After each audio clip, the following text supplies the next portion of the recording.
വചനം തിരുവചനം മാനവരക്ഷാവചനം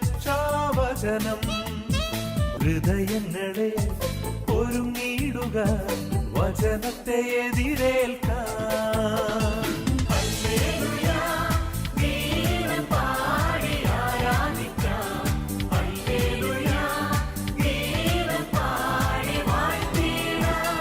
യേശുവിലെ സ്നേഹബഹുമാനപ്പെട്ട മാതാപിതാക്കന്മാരെ, യുവതിവാക്കളെ, കുട്ടികളെ, യേശുവിൻ്റെ ജനനത്തിന് ശേഷം 40-ാം ദിവസം ദേവാലയത്തിൽ യേശുവിനെ സമർപ്പിക്കുന്നതും പരിശുദ്ധ ശുദ്ധീകരണ സ്ഥാനത്തിന് വേണ്ടി ദേവാലയ പ്രവേശനം ചെയ്യുന്നതാണ്.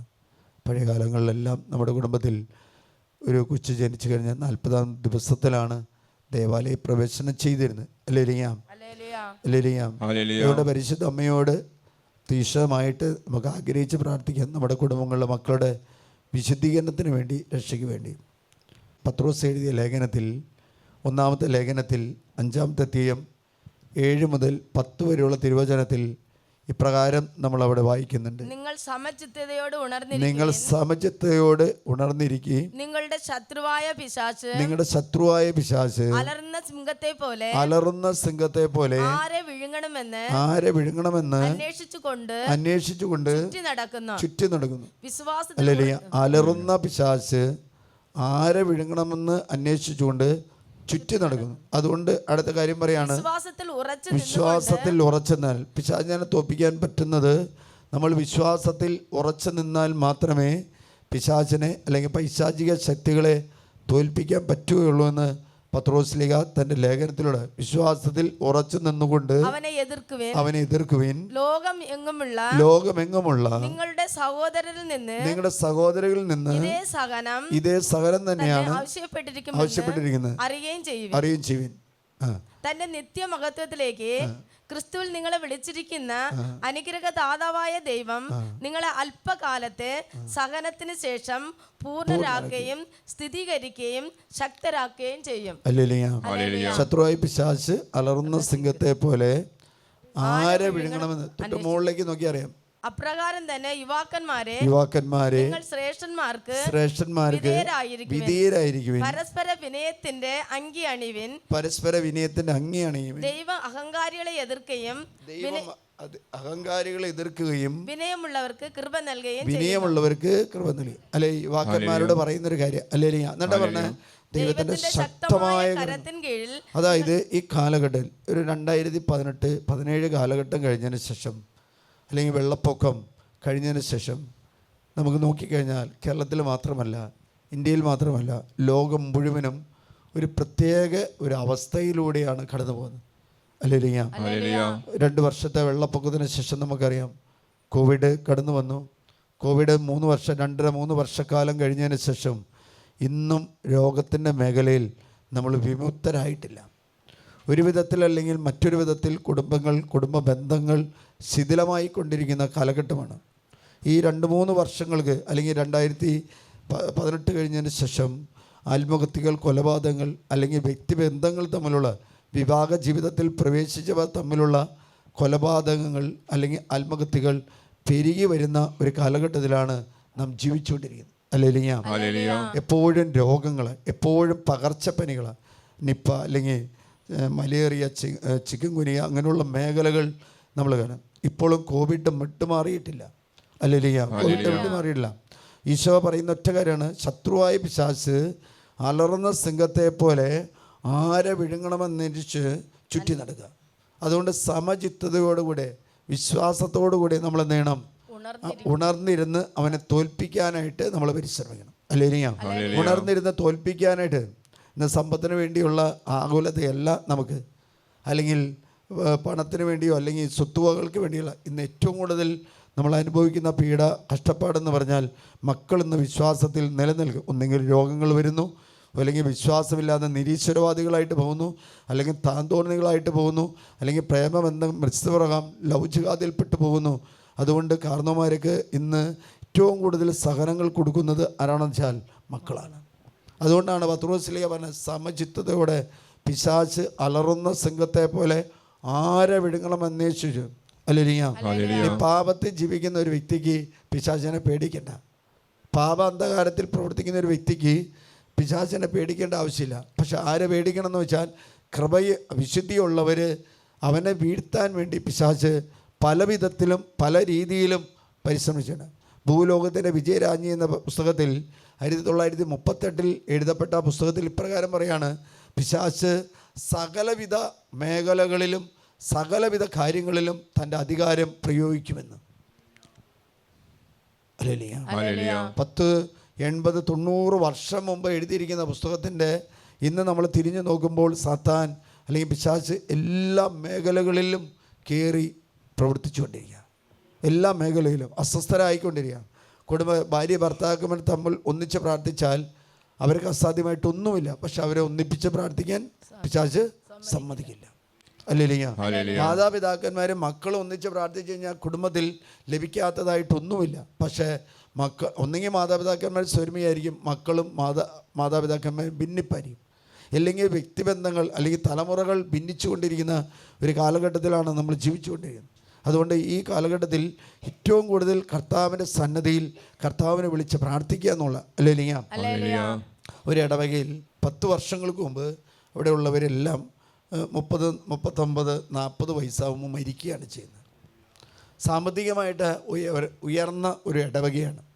സാമ്പത്തികമായിട്ട് ഉയർന്ന ഇടവക എന്ന് പറഞ്ഞാൽ പിന്നെ നമുക്കറിയാം ദൈവത്തെ വിളിച്ച് പ്രാർത്ഥിക്കുന്ന രീതിയൊന്നും അത്രയും ഉണ്ടാവില്ല. അപ്പോൾ അവരുടെ കുട്ടികളെ വേദപാഠത്തിനും മതബോധനത്തിനും അല്ലെങ്കിൽ സംഘടനകളിലൊക്കെ വിടുന്നത് ഒരു ആത്മീയ മേഖല ഉയരാൻ വേണ്ടിയല്ല, മറിച്ച് അവരൊരു ചടങ്ങായിട്ട് വിടുന്നത്. അല്ലെങ്കിൽ ഒരു ടൈം പാസ്. അവിടുത്തെ PTA മീറ്റിങ്ങിൽ അവരിങ്ങനെ പ്രകാരം പറഞ്ഞാൽ അതൊരു ടൈം പാസ്. ഒരു ചേച്ചി എഴുന്നേറ്റ് എന്ന് പറഞ്ഞത് അതൊരു ടൈം പാസ്സാണ്. അല്ലേലിയ.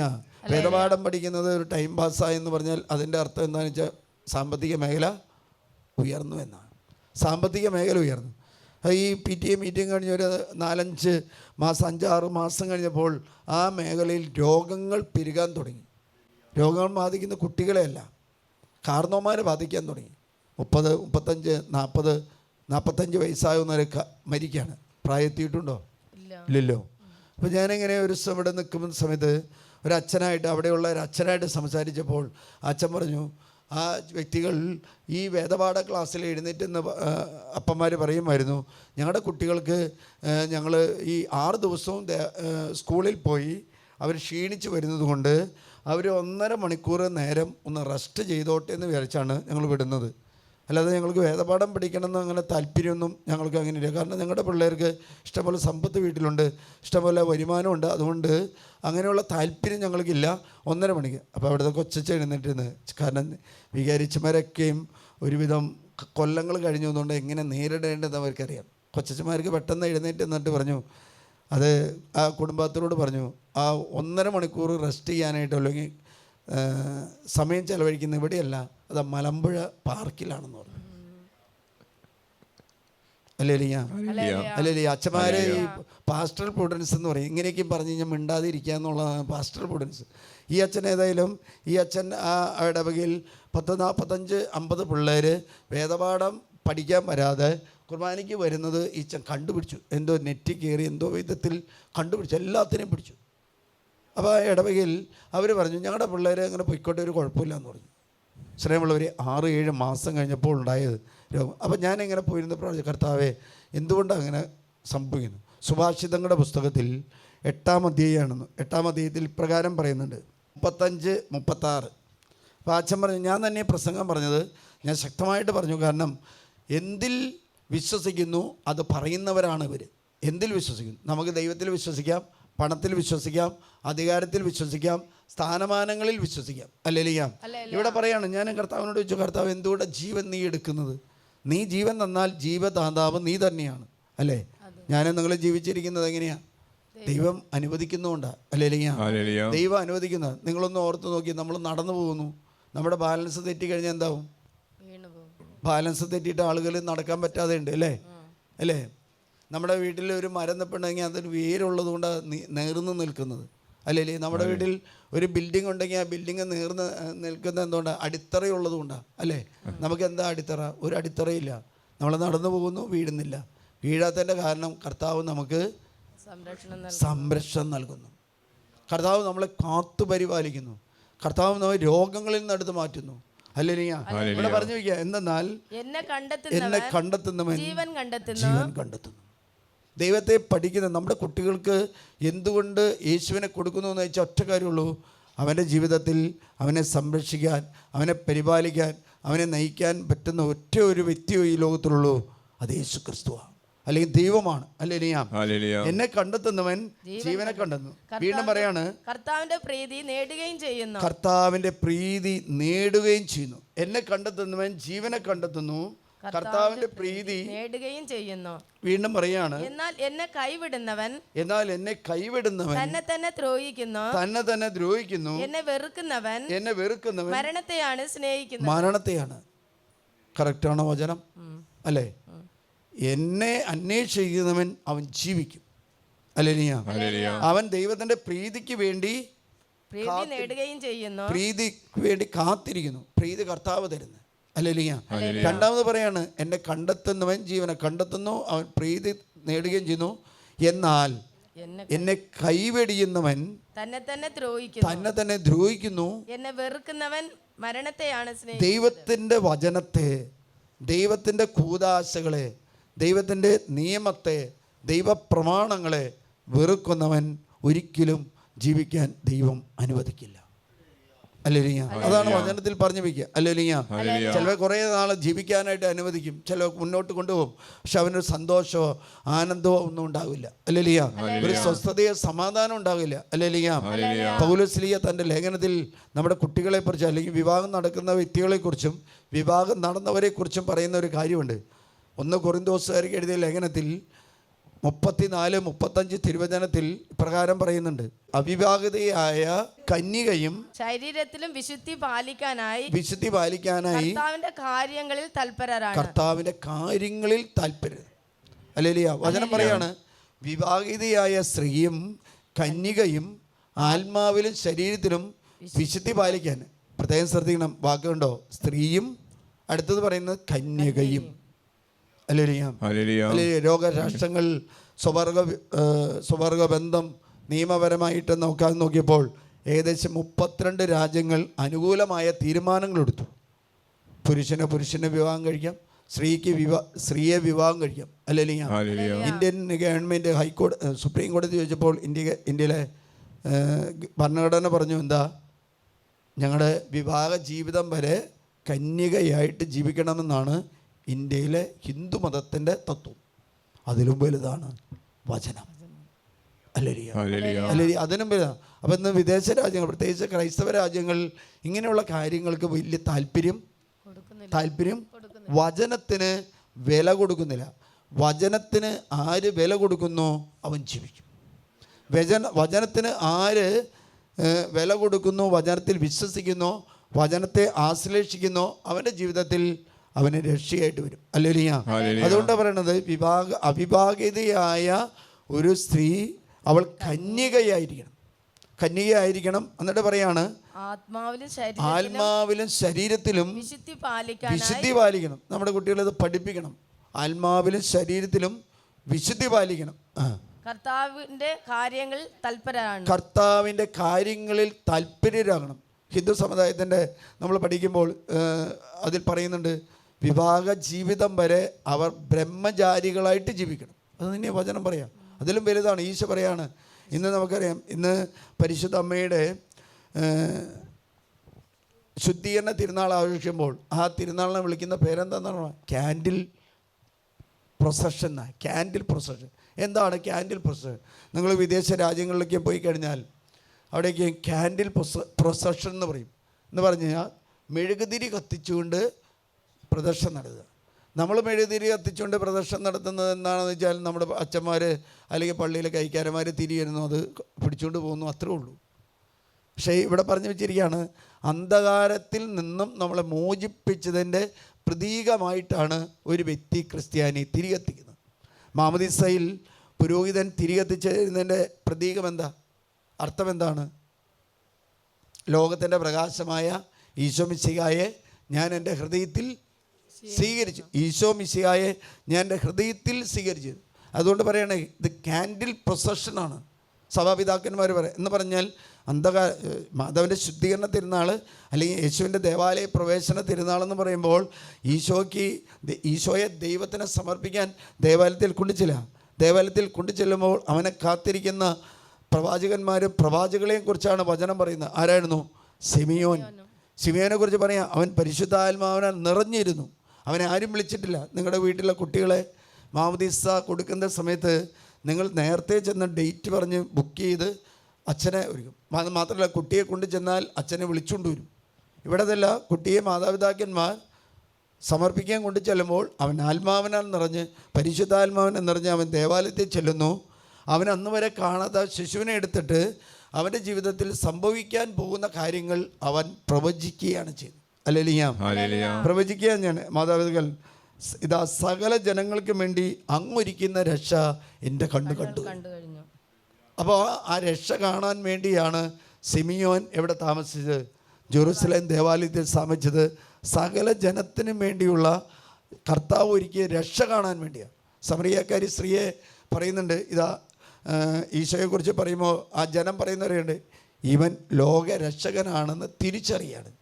ഹല്ലേലൂയ. ലോകരക്ഷകനാണ്. അപ്പോൾ സകല ജനത്തിനും വേണ്ടി ഒരുക്കിയിരിക്കുന്ന രക്ഷ എൻ്റെ കണ്ടു കഴിഞ്ഞു. അത് വിജാതിയർക്ക് വെളിപാടിൻ്റെ പ്രകാശവും. അപ്പോൾ വിജാതിയർക്ക് കൊടുക്കണം. ഹല്ലേലൂയ. യേശുവിനെ വിജാതിയർക്ക് നമ്മൾ പറഞ്ഞു കൊടുക്കാൻ ബാധ്യസ്ഥനാണ്, കടമയുണ്ട്. കാരണം എന്താ? അവർ യേശുവിനെ അറിയണം. യേശുവിനെ അറിഞ്ഞില്ലെങ്കിലോ അതിൻ്റെ കടബാധ്യത ആർക്കാ? നമുക്കാ. ഹല്ലേലൂയ. തൊട്ടെടുക്കുന്ന ചേട്ടനോട് ചേച്ചിയോട് അക്രൈസ്തവനോട് യേശുവിനെ കുറിച്ച് പറയണം. കാരണം അവൻ പ്രകാശം അറിഞ്ഞിട്ടില്ല, യേശുവിനെ അവൻ അറിഞ്ഞിട്ടില്ല. അതുകൊണ്ടാണ് പറഞ്ഞത്, അങ്ങൊരുക്കിയിരിക്കുന്ന രക്ഷ എൻ്റെ കണ്ടുകൾ മാത്രം പോരാ, മറ്റുള്ളവർക്കും പറഞ്ഞു കൊടുക്കാനുള്ള ബാധ്യതയും കടമയും ഉണ്ട്. ഹല്ലേലൂയ. വീണ്ടും പറയാണ്, അത് വിജാതിയർക്ക് വെളിപാടിൻ്റെ പ്രകാശവും അവിടുത്തെ ജനമായ ഇസ്രായേലിന് മഹിമയുമാണ്. കൃപയ്ക്ക് മേൽ കൃപയിലേക്ക് ഉയരണം, അഭിഷേകത്തിൻ്റെ മേൽ അഭിഷേകത്തിലേക്ക് ഒഴുകണം. ഹല്ലേലൂയ.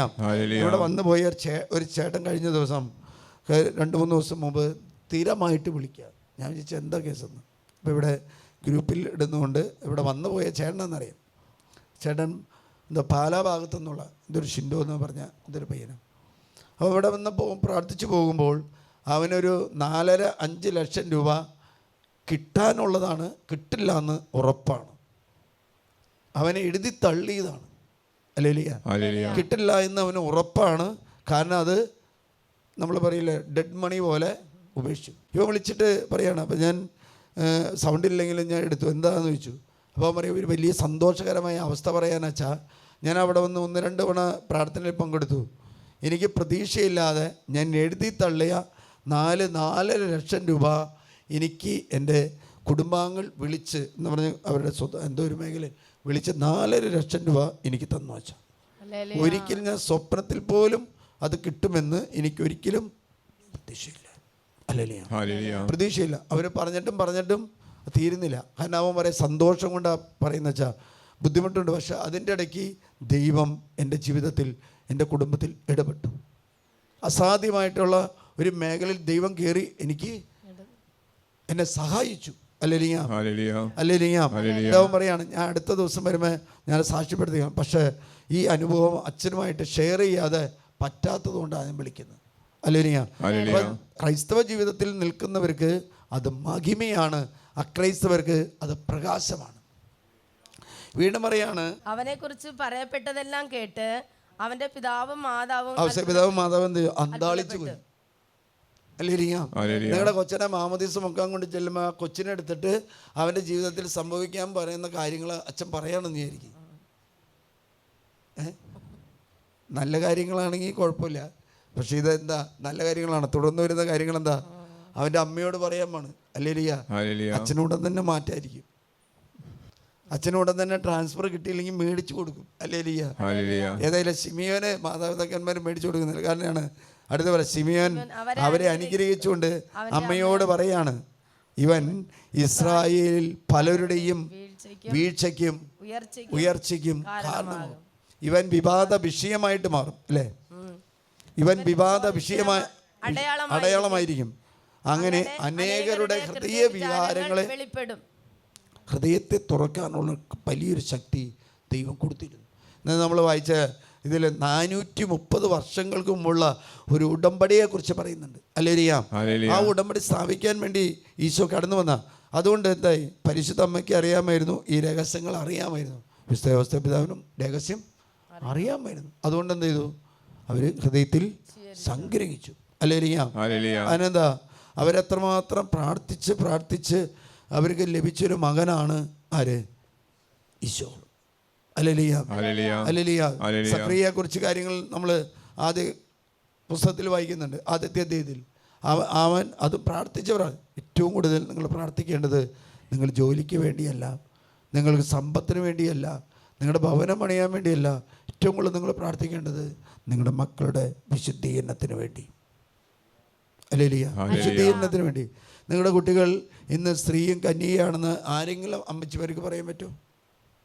പറയാൻ പറ്റുമോ? ആ കാലാവസ്ഥ അങ്ങനെയാണ്. ഹല്ലേലൂയ.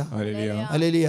രാത്രി കാലത്ത് നമ്മുടെ വീട്ടിൽ കയറി മോഷ്ടിക്കുന്ന കള്ളൻ പകൽ വന്നിട്ട് ഈ സാധനം എനിക്ക് വേണമെന്ന് പറയുന്നത് പോലെയാണ്, അല്ലേ? രാത്രി കാലങ്ങളിൽ മോഷ്ടിക്കാൻ വരുന്ന കള്ളൻ രാത്രി മോഷ്ടിച്ചിട്ട് പകൽ വന്ന് എനിക്ക് വേണമെന്ന്. അതാണ് ഇന്ന് പ്രേമബന്ധവും മിശ്രവും ലവ് ജിഹാദും. അത് വന്നാൽ ഉണ്ടാവുന്നത് തലമുറ ഇല്ലാതാകും. ചില സ്ഥലത്തിൽ എല്ലാം ഇങ്ങനെയാണെന്ന് പറയും. ഹല്ലേലൂയ.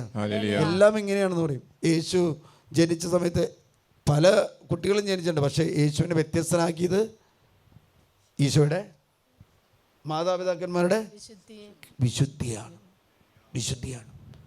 അല്ലെങ്കിൽ ശ്രാവക യോഹന്നാനെ വ്യത്യസ്തനാക്കിയത് മാതാപിതാക്കന്മാരുടെ പ്രാർത്ഥനയും വിശുദ്ധിയുമാണ്. ഹല്ലേലൂയ. വിശുദ്ധി കൂടാതെ ഒരിക്കലും ദൈവത്തെ നമുക്ക് പ്രസാദിപ്പിക്കാൻ സാധിക്കില്ല. ഹല്ലേലൂയ. തുടർന്ന് വരുന്ന കൊരിന്തോസ്യരുടെ ലേഖനത്തിൽ മനോഹരമായിട്ട് കുടുംബത്തിൻ്റെ ജീവിതത്തെക്കുറിച്ച് പറയുന്നത്, ഭാര്യ ഭർത്താക്കന്മാരുടെ ജീവിതത്തെക്കുറിച്ച് പൗലോസ്ലീഹ പറയാം. എന്നിട്ട് പറയുന്നുണ്ട്, നിങ്ങളുടെ സ്വാതന്ത്ര്യത്തെ ഹരിക്കാൻ വേണ്ടിയല്ലട്ടോ ഞാൻ പറയുന്നത്, പക്ഷെ നിങ്ങൾ വിശുദ്ധരായി ജീവിക്കാൻ വേണ്ടിയാണ്. വിശുദ്ധരായി ജീവിക്കുക.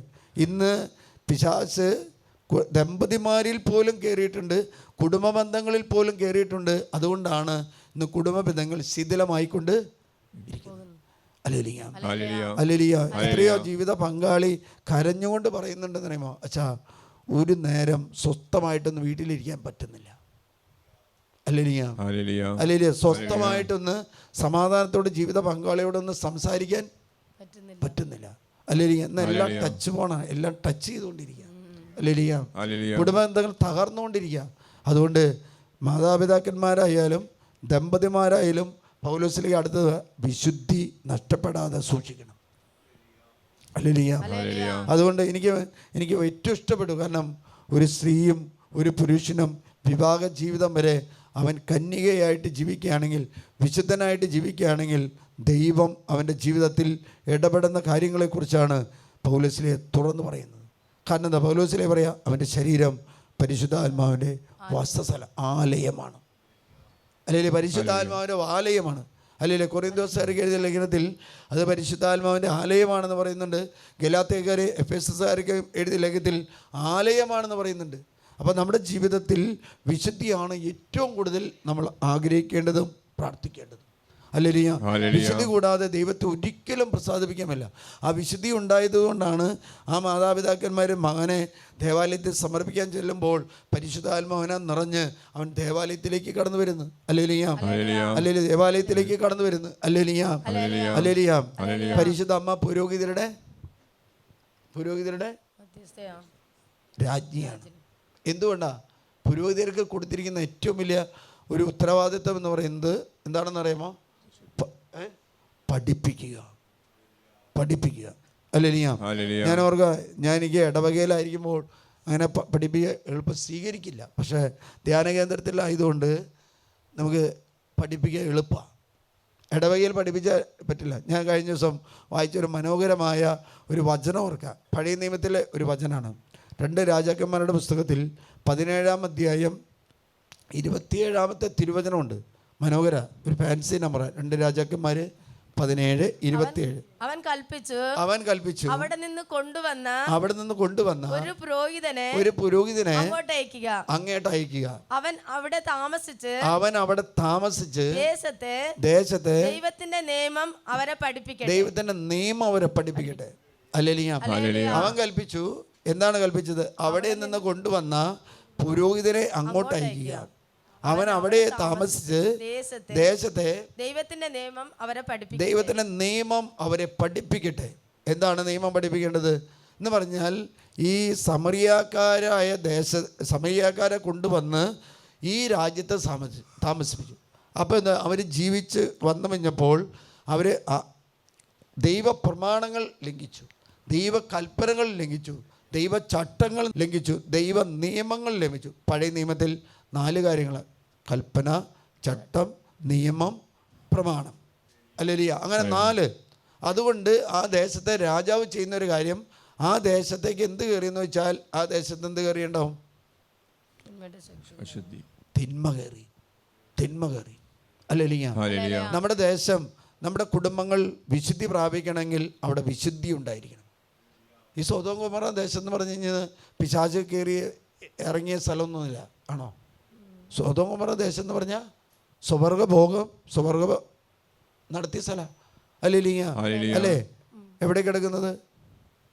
ഉൽപ്പത്തി പുസ്തകത്തിൽ 19 കിടപ്പുണ്ട്. ഹല്ലേലൂയ. 4-5 അധ്യായത്തിലല്ലേ?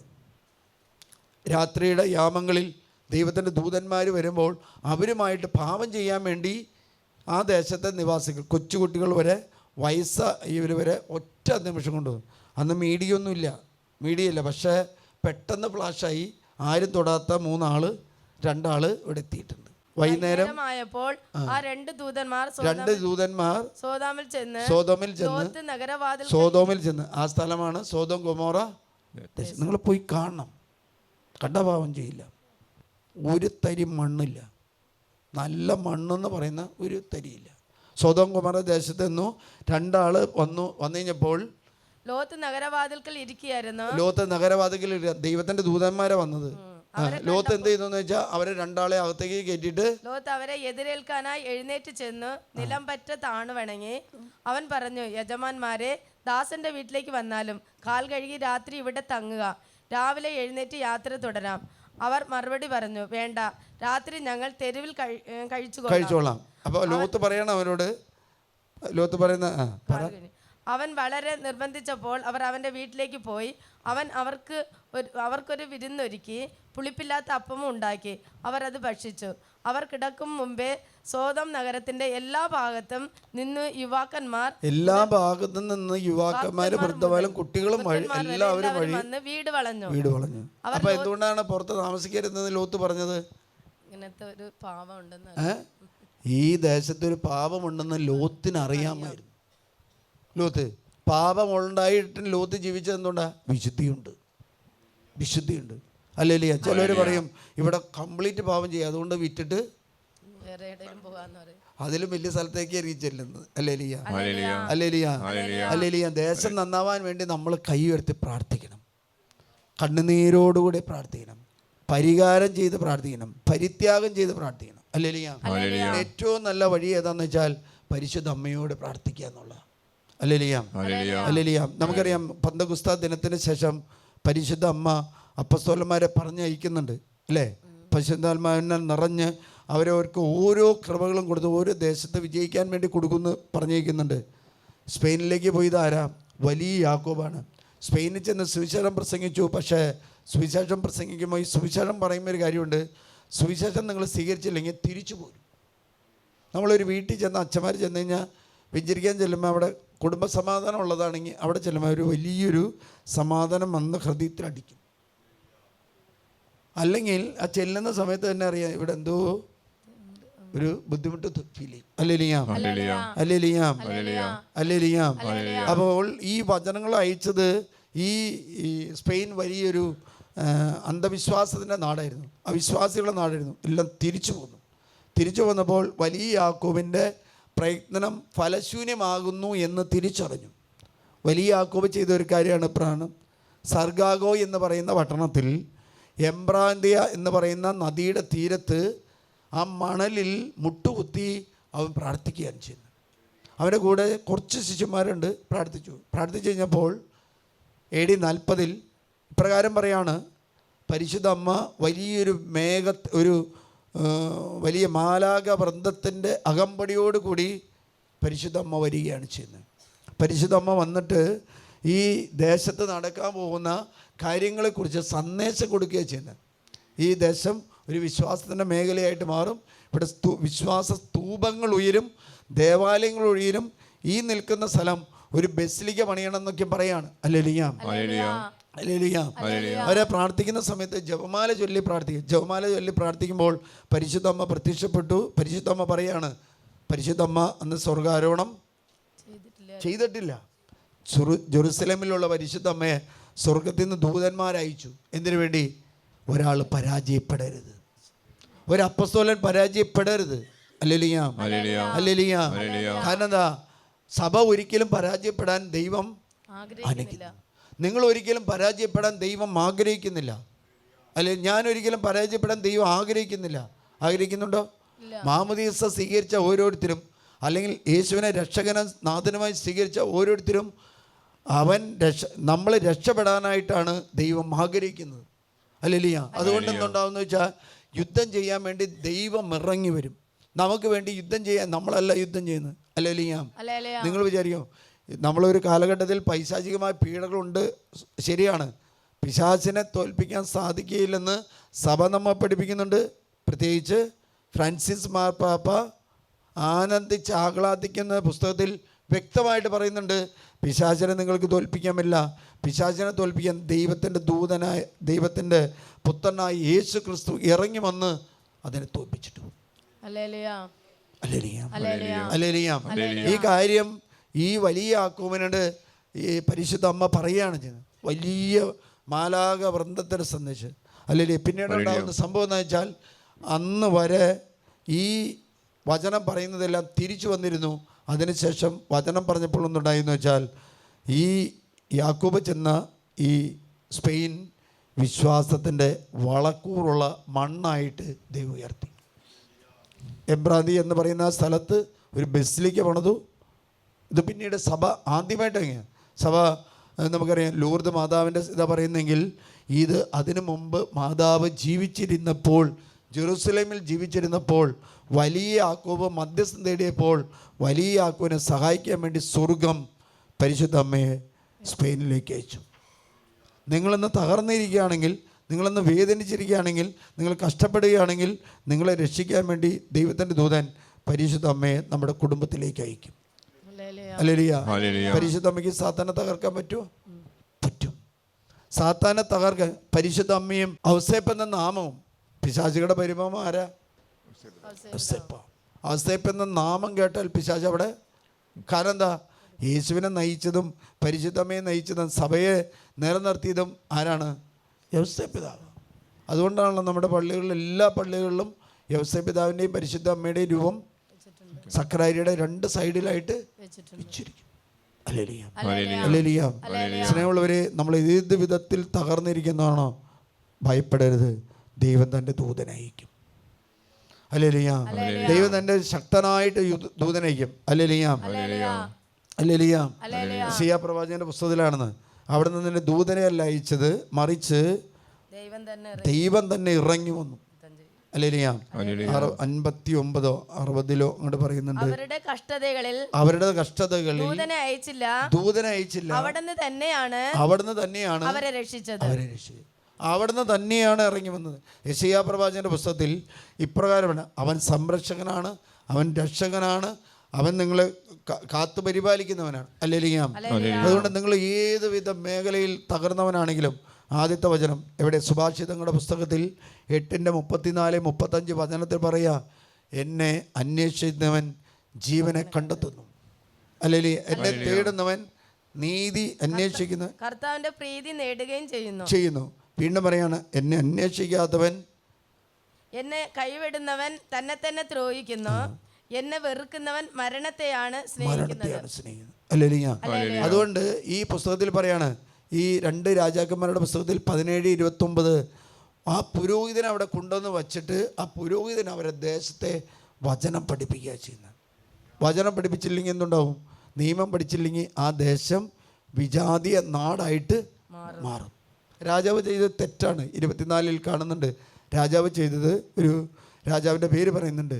അത് പലസ്തീനയിലെ വലിയൊരു പട്ടണമാണ്. സിക്കാർ എന്ന് പറയുന്ന വലിയ പട്ടണമാണ്. അതിനെ ബേസ് ചെയ്താണ് എവിടെ പറയുന്നത്? യോഹന്നാന്റെ സുവിശേഷത്തിൽ 4-ാം അധ്യായത്തിൽ സമരിയക്കാരി സ്ത്രീയോട് സുവിശേഷം പറയുന്നത്. അല്ലേലൂയ. അതുകൊണ്ടാണ് പരിശുദ്ധ അമ്മ പുരോഹിതരെ രാജ്ഞിയായിട്ട് മാറുന്നത്. പുരോഹിതരാണ് ദൈവത്തിൻ്റെ നിയമം, ദൈവത്തിൻ്റെ ചട്ടങ്ങൾ, പ്രമാണങ്ങൾ പഠിപ്പിക്കേണ്ടത്. അല്ലേലൂയ. ഒരു വ്യക്തി, ഒരു പുരോഹിതൻ ഒരിക്കലും പരാജയപ്പെടരുത് എന്ന് ഇൻസ്യൂനസ് ജേസിസ് എന്ന പുസ്തകത്തിൽ ഈശോ പറയുന്നു. ഇൻസ്യൂനസ് ജേസിസ് എന്ന ഒരു പുരോഹിതൻ ഒരിക്കലും പരാജയപ്പെടരുത്. അതുകൊണ്ടാണ് പരിശുദ്ധ അമ്മയെ കൂട്ടുപിടിക്കാൻ, പരിശുദ്ധ അമ്മയുടെ വിമല ഹൃദയം സമർപ്പിക്കാൻ ബെനഡിക്റ്റൻ ഫാദറിനോട് ദൈവം പറഞ്ഞു, എഴുന്നേറ്റ് നിൽക്കാം. എല്ലാവരും എഴുന്നേറ്റ് കണ്ണുകളടയ്ക്കുക. നിങ്ങൾ പല വിധത്തിൽ പീഡിക്കപ്പെടുന്നവരായിരിക്കും. എല്ലാ ജീവിതത്തിലും ഒരു പിശാചിൻ്റെ പ്രവർത്തനമുണ്ടാകും. നിങ്ങളുടെ ജീവിതത്തിലും എൻ്റെ ജീവിതത്തിലുണ്ടാകും. പക്ഷേ വിശുദ്ധന്മാരുടെ ജീവിതത്തിലുണ്ടാകുന്ന അത്രമാത്രം ഒരു പീഡ ഒരിക്കലും നമുക്ക് ദൈവം അനുവദിക്കില്ല. കാരണം അത് നമുക്ക് താങ്ങാൻ സാധിക്കില്ല. പിശാച് നമ്മുടെ ശരീരത്തിൻ്റെ മേൽ ക്ലെയിം ചെയ്യും. അല്ലല്ലേ? കാരണം നമുക്ക് ഇഷ്ടംപോലെ സമ്പത്ത് തന്നിട്ടുണ്ട്, ഇഷ്ടംപോലെ മക്കൾ നൽകിയിട്ടുണ്ട്, ഇഷ്ടംപോലെ. കാരണം സമ്പത്തിൻ്റെ കാര്യത്തിൽ ആരും ദാരിദ്ര്യമില്ല. അല്ലല്ലേ? അങ്ങനെ സമൃദ്ധമായിട്ട് അനുഗ്രഹിക്കുന്നത് കൊണ്ട് പിശാച് നമ്മുടെ ശരീരത്തിൻ്റെ മേൽ ക്ലെയിം ചെയ്യും, നമ്മുടെ കുടുംബത്തിൻ്റെ മേൽ ക്ലെയിം ചെയ്യും. അതിൽ നിന്ന് മോചനം നേടണമെങ്കിൽ ഒറ്റ കാര്യമുള്ളൂ, കർത്താവിനെ വിളിക്കണം. പരിശുദ്ധ അമ്മയ്ക്ക് നിങ്ങളുടെ കുടുംബങ്ങളെ സമർപ്പിച്ച് പ്രാർത്ഥിക്കണം. വിശുദ്ധ ഔസേപ്പിതാവിന് കുടുംബങ്ങളുടെ സംരക്ഷകൻ, തിരുസഭയുടെ ബാലകൻ, പിശാചയുടെ പരിഭവം, നല്ല മരണത്തിൻ്റെ മധ്യസ്ഥൻ, തൊഴിലാളികളുടെ മധ്യസ്ഥൻ, ആ കുടുംബത്തിൻ്റെ മധ്യസ്ഥനായ ഔസേപ്പിതാവിന് നിങ്ങൾ കണ്ണുകളടയ്ക്കുക. എല്ലാവരും കണ്ണുകളടയ്ക്കുക. ഈശോയെ ദൈവം ഏൽപ്പിച്ചത് വിശുദ്ധ ഔസേപ്പിതാവിലാണ്. കാരണം അവനവനെ നയിക്കാനുള്ള കൃപ ദൈവത്തോട് അവൻ ചോദിച്ചു വാങ്ങുമായിരുന്നു. പരിശുദ്ധ അമ്മ ഔസേപ്പിതാവിന് വിധേയപ്പെട്ട് ജീവിച്ചിരുന്നു. ദൈവഹിതം പൂർത്തിയാകാൻ വേണ്ടി അവൾ തന്നെ സറണ്ടർ ചെയ്തു. മക്കൾ ഈശോ പിതാവായ മാതാവിനോടും ഔസേപ്പിതാവിനും ചേർന്ന് ജീവിച്ചതുപോലെ കർത്താവിനോട് നമുക്ക് പ്രാർത്ഥിക്കാം. കർത്താവേ, ഞങ്ങളുടെ കുടുംബത്തിലെ മക്കളുടെ മേൽ നീ ഇടപെടണമേ. പിശാച് തൻ്റെ ഇഷ്ട നിർവഹണത്തിന് വേണ്ടി അടിമകളാക്കിയിട്ട് സുബോധം വീണ്ടെടുത്ത് അതിന്ന് വിട്ടുമാറാം. അല്ലേലൂയ. ദൈവത്തിൻ്റെ ശക്തമായ കരങ്ങളിൽ താഴ്വേൻ. എന്നാൽ ശത്രുവായ പിശാച് അലർന്ന സിംഹത്തെ പോലെ ആരെ വിഴുങ്ങണമെന്ന് തന്നെ വെച്ചുകൊണ്ട് ചുറ്റെടുക്കുന്നു. നിങ്ങൾ കണ്ണുകളടച്ച് നിങ്ങൾ കൈകളൊന്ന് ഉയർത്താം. കർത്താവാണ് നിങ്ങൾക്ക് മക്കൾ തന്നത്. മക്കൾ നിങ്ങളുടേതല്ല, ദൈവത്തിൻ്റേതാണ്.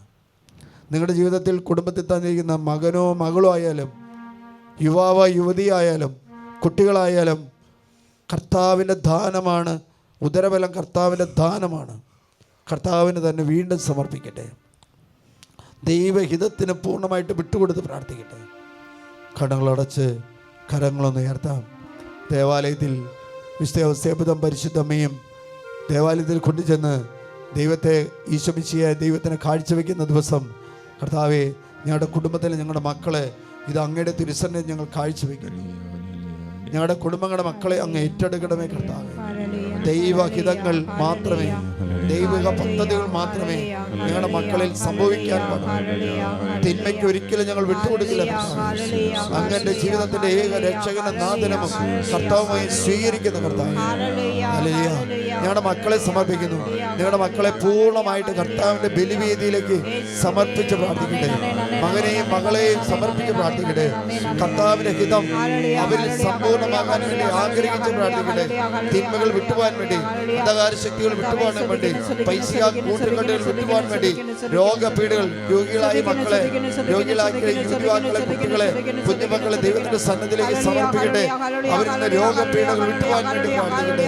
തെറ്റായിട്ടുള്ള ബന്ധങ്ങൾക്ക് അടിമപ്പെട്ട്, തെറ്റായിട്ടുള്ള കൂട്ടുകെട്ടുകൾ അടിമപ്പെട്ട് വിശ്വാസം നശിച്ച, വിശ്വാസമില്ലാതെ നിരീശ്വരവാദികളാൽ, യുക്തിവാദികളാൽ ഉത്തരവാദികളായ മക്കളെ ഈശോയുടെ സന്നിധിയിലേക്ക് സമർപ്പിച്ച് പ്രാർത്ഥിക്കട്ടെ. കർത്താവേ, ഒരു ഏറ്റെടുക്കണമേ. കർത്താവേ, ഒരു വിശദീകരണമേ. ഞങ്ങൾക്ക് സാധിക്കില്ല കർത്താവേ. അങ്ങ് തന്ന മക്കളെ അങ്ങേക്ക് ഞങ്ങൾ സമർപ്പിക്കുന്ന കർത്താവേ. അവരുടെ ജീവിതത്തെ ഏറ്റെടുക്കണമേ. അവരുടെ ജീവിതത്തെ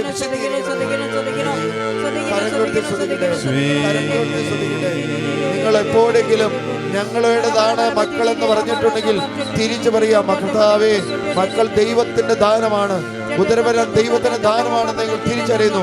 കർത്താവേ, അങ്ങയുടെ സന്നിധിയിൽ സമർപ്പിച്ച് പ്രാർത്ഥിക്കുന്നു. യേശുവിനെ സമർപ്പിച്ചതുപോലെ ഇതാ ഞങ്ങളുടെ മക്കളെ അങ്ങയുടെ തിരുസന്നിധിയിൽ വിട്ടുതരുന്നു. സ്തുതിച്ച് പ്രാർത്ഥിക്കട്ടെ. കണ്ണുകൾ അടച്ച് നിങ്ങളുടെ ജീവിത പങ്കാളി ഒന്നിച്ചു നിന്ന് സമർപ്പിക്കുന്നത് പോലെ കണ്ടുകൊണ്ട് മക്കളെ സമർപ്പിക്കട്ടെ. കർത്താവേ, ഏറ്റെടുക്കണമേ. കർത്താവേ, ഏറ്റെടുക്കണമേ. Hallelujah, hallelujah, hallelujah, hallelujah. ഭയപ്പെടേണ്ട മകനേ, മകളേ,